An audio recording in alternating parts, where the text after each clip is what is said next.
Hello there. Thank you so much for joining us. This is News Channel Nebraska. My name's Eric McKay. Let's take a look at our top headlines today. Beginning in central Nebraska, where residents are recovering after an explosion and fire left many without power on a morning with temperatures well below zero. Explosions and a subsequent fire rocked the city of Broken Bow Thursday morning. It was first reported around 6:15 a.m. at the downtown municipal power plant. City Administrator David Schmidt and Public Information Officer Mason Holmes both confirmed that 2 city employees were inside the plant at the time of the explosion. Both suffered what were called minor injuries. They were both treated at a Broken Bow hospital. The fire itself caused damage that led to an extensive power outage. Much of the power has since been restored, but several areas spent overnight without electricity, including the municipal building, the Custer County Courthouse, and residences north of the railroad tracks in town. Broken Bow Public Schools canceled classes because of the issues. Administrators there say they're offering help to those who need it. We knew that there needed to be some type of action that needed to be taken just to reassure our community. And we've opened our media center, we've opened our gym, our bathroom facilities and things. And so whatever our community needs, we want to make sure that we're providing that. Broken Bow's mayor signed an emergency declaration. 2 emergency shelters were open to assist those without power. One of them was at North Park Elementary, the other at Third City Christian Church. Meanwhile, extreme cold Thursday a factor in fighting a fire just outside of Plattsmouth's city limits. The blaze destroying the residence of a U.S. Air Force airman and his family. Dan Swanson has more. The home of a young Plattsmouth couple was destroyed by fire Thursday morning, but no one was harmed. Assistant Fire Chief Leroy Lewis said first responders saw flames coming out of the roof of the structure on Cindy Lane, but the homeowner had arrived before them and was able to confirm there was no one inside. And upon arrival, we found the house was fully involved in fire. At that point, due to the extreme conditions of the cold weather, and manpower issues, being all volunteer department, we put out an all call for numerous agencies. The Plattsmouth Airport reported a wind chill of negative 31 degrees about 90 minutes before the blaze. Lewis said the nearest fire hydrant was about 3 miles away, so firefighters depended on tanker trucks that were experiencing freezing issues. He said firefighters conducted an exterior assault on the fire. Nobody was able to go inside due to the conditions, and the roof was already collapsing upon our arrival. He said mutual aid was needed to relieve firefighters due to the extreme cold because their gear was soon covered with ice. A neighbor provided a warming space, and Cass County Emergency Management brought its warming trailer. The state fire marshal's office responded Thursday afternoon to investigate. We had flames shooting out of the garage area.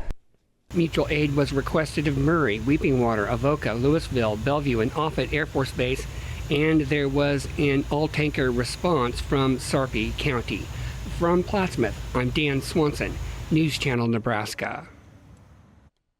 A former high school wrestling coach accused of grooming a student is being held on $200,000 bond. 37-year-old Jeremy Andel made his first court appearance in Butler County Court on Thursday. He's facing child enticement and sexual abuse charges related to his time as teacher and wrestling coach at David City High School. His arrest came following an investigation into hundreds of texts sent from Andel to a 15-year-old girl that police say showed a pattern of grooming behavior over more than a year. Andel's next hearing scheduled for March 20th in David City. Potentially good news in the battle against bird flu. The U.S. Department of Agriculture has issued a conditional license for an avian flu vaccine. It would be used in chickens amid an outbreak that's ravaged poultry flocks and contributed to the rising price of eggs. Ivan Rodriguez breaks down what this vaccine could mean for consumers and the ag industry. If you've been to a supermarket in the last few weeks, you've noticed that not only are eggs increasingly expensive, they're also becoming harder and harder to find. Dr. Jonathan Reiner with George Washington University School of Medicine and Health Sciences says the U.S. has a decision to make. Whether to vaccinate the flocks in this country and deal with the political repercussions of that from the GOP base, or deal with rising egg prices and maybe eggs coming in from Mexico. While other countries already vaccinate chickens against bird flu, the U.S. approach has long been focused on eradicating the virus, mainly through culling flocks of birds when a case is identified. Historically, vaccination has been thought to carry a number of complications, including making it difficult to detect the virus in inoculated birds and trade concerns that may result from that. Over the last 30 days, 151 flocks have been confirmed to have avian flu, affecting more than 23 million birds, according to the Animal and Plant Health Inspection Service, part of the USDA. Dr. Paul Offit says people could also become sick. And certainly it can infect people who come in close contact with chickens and inhale a lot of the virus into their lower respiratory tract, their lungs. Zoetis, the manufacturer behind the vaccine, says its scientists began updating its existing avian flu vaccine in 2022. In a statement, Zoetis noted the decision to vaccinate commercial poultry flocks rests solely with the national regulatory authorities in consultation with their local poultry sector. In Atlanta, I'm Ivan Rodriguez. In a week that brought sub-zero temps and snow to the state and concerns about road graders and highway conditions, one department in southeast Nebraska stressing safety for those traveling during any adverse weather conditions. Tim Hackett has more. So far this year, everything's been pretty good. In their regular meeting with the Jefferson County Commissioners this week, the supervisors of the county's highway department stressed that when faced with winter weather, drivers need to take steps to keep themselves and others safe, while underscoring that their priority is to do what they have to clear roads as fast as they can. We try and do the roads as efficiently as we can without losing gravel, getting them open quick, and taking care of stuff. And sometimes that involves us being on the wrong side of the road. It's just plain and simple. Because if somebody else wants to start taking the phone calls we get, that's fine with me. To determine which roads need to be cleared first following a snowstorm, the road crews follow a priority system. If there's a report of an emergency situation, that gets tackled first. Otherwise, the main roads are the first to get cleared. Then they'll handle school routes and post office routes before venturing out into side roads and county roads.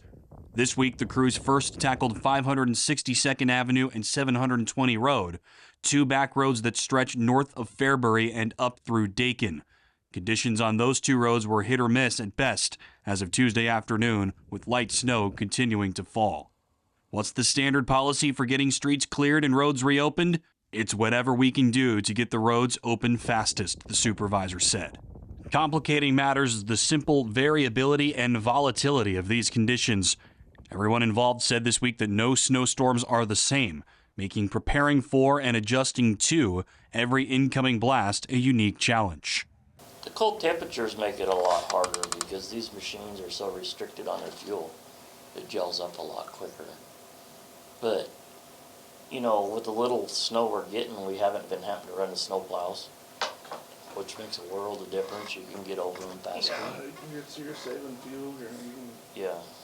You put that 2-ton on the front of that machine, it slows them down quite a bit. In Jefferson County, Tim Hackett, News Channel, Nebraska. State officials have begun asking the public how best to bring some of the glitz and glamour of Hollywood to the Cornhusker State. The Department of Economic Development says the public comment period has begun on the Cast and Crew Nebraska Act. It's a law that passed Nebraska last year. It creates a tax credit program for television and production companies to film in Nebraska. The bill originally proposed by Senator Rita Sanders of Bellevue and eventually folded into a larger tax bill passed last April.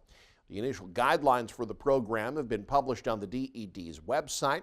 The public has until March 7th to offer their thoughts on the guidelines before the applications are made official this summer. The state play production spotlight is staying on in northeast Nebraska. The Norfolk Area Sports Council announced on Friday that the Nebraska School Activities Association has renewed their contract with Norfolk to keep the state play production championships in the Johnny Carson Theater through 2029.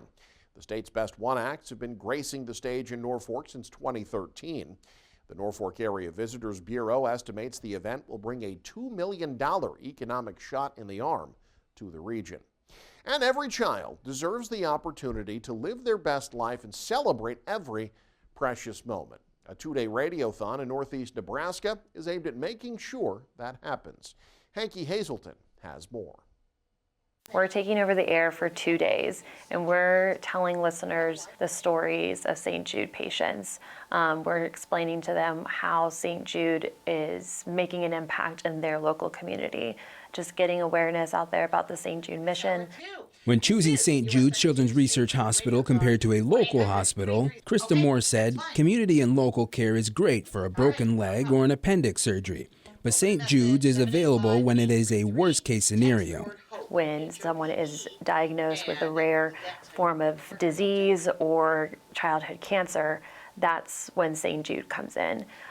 You want to go to the best of the best. And for those that may never step foot on our campus in Memphis, Tennessee, St. Jude is there working behind the scenes, and we just don't even know it, making an impact on the local level, because at St. Jude, we're freely sharing the research and advancements that we make with hospitals, researchers all over the world. One thing callers may not know or understand, that when you call and donate, it lifts a burden off the parents one would never realize, like the cost.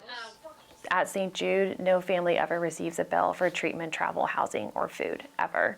And St. Jude is leading the way that the world treats, defeats, and understands childhood cancer. And of course, to make this possible, we can't forget about the strong crew of volunteers. These volunteers are giving their time, maybe not their dollars right now, they're giving their time to this mission, and that is so impactful because it just spreads the life-saving mission, it spreads awareness. And so here today, they are packing goodie bags for St. Jude patients and families in Memphis, and they're writing thank you cards to express our gratitude to the great people of the Norfolk community who are partners in hope. When someone calls to donate and be a partner in hope for $19 a month, the Norfolk station not only recognizes your contribution for a great cause, but also sends you home with a gift. They will get a This Shirt Saves Lives t-shirt, because they literally are saving lives with their donation. But in addition to that, they're getting a sweatshirt this year, which is pretty cool. It's a unique opportunity that not every market gets. So Norfolk's pretty lucky to have that, and we're excited to give that to our amazing St. Jude supporters. In Norfolk, Hanky Hazelton, News Channel, Nebraska.